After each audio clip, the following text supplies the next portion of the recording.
Hello, this is a video and picture news about I can't believe Ramaphosa is going against his own people. Jacinta reacts to his migration comment. Thanks for joining in and please subscribe so you don't miss our updates.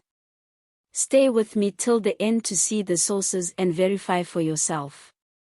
In recent times there has been a stirring reaction to remarks made by Cyril Ramaphosa on migration which have left many South Africans feeling betrayed by a leader they once trusted. Prominent among the voices speaking out is Jacinta Zuma, known for her outspoken stance on illegal immigration and her rallying of ordinary South Africans to demand accountability. She has publicly called on President Ramaphosa to serve the people who elected him rather than take stances perceived as favoring non-citizens. Jacinta has expressed concern that Ramaphosa's comments on migration seem to go against the interest of South African citizens. She argues that when the leader of the country appears to prioritize other issues ahead of the welfare of local people, the social contract between citizen and government begins to fray. These remarks were not made lightly. They stem from a broader frustration over unemployment, crime, housing shortages and other pressures in which many South Africans feel left behind.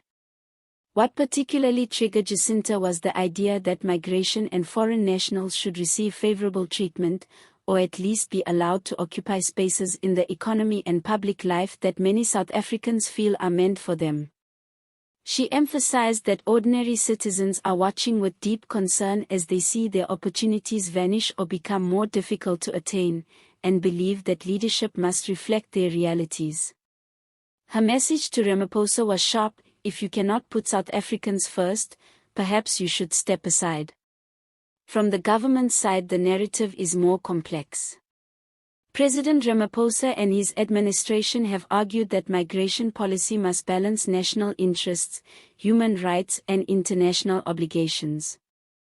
For South Africa to function as a democracy within a globalized world economy means that migration cannot simply be ignored.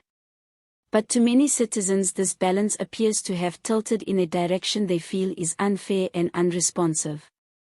Jacinta's reaction taps into that sense of imbalance, that things are not being done for people who vote, live and build their lives here but for others who may not share the same attachment to the country.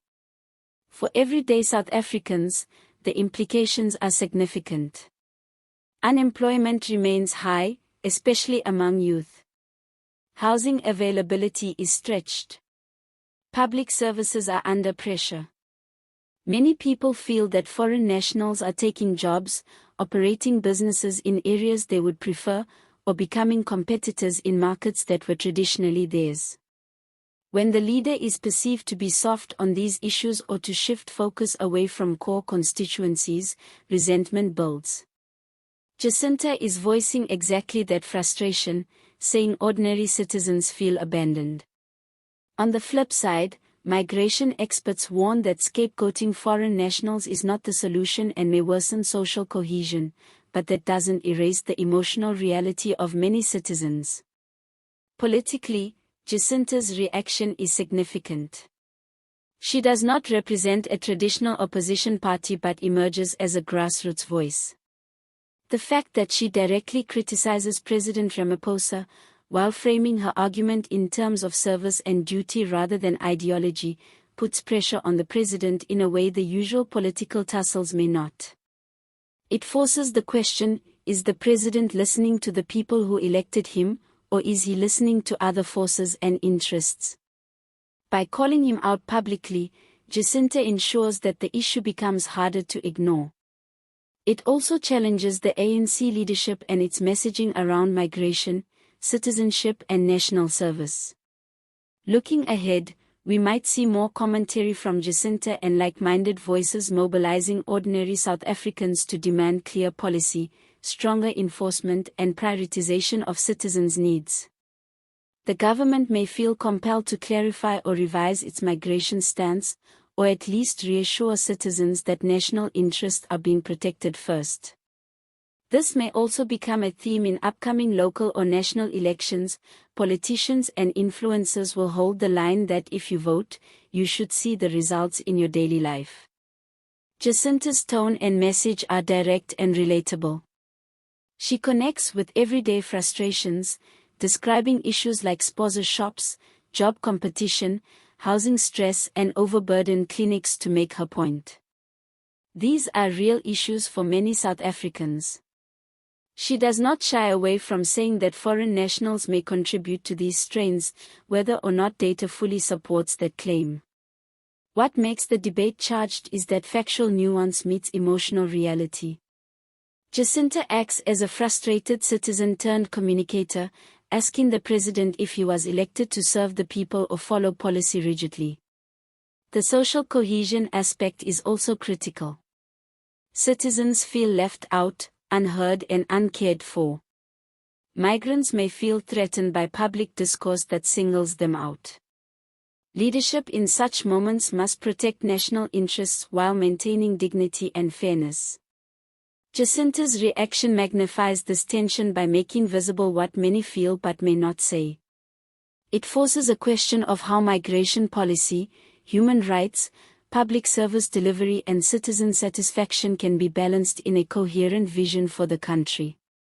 As a South African woman giving you this update, I see the impact in the streets, at taxi ranks, in workplaces and homes.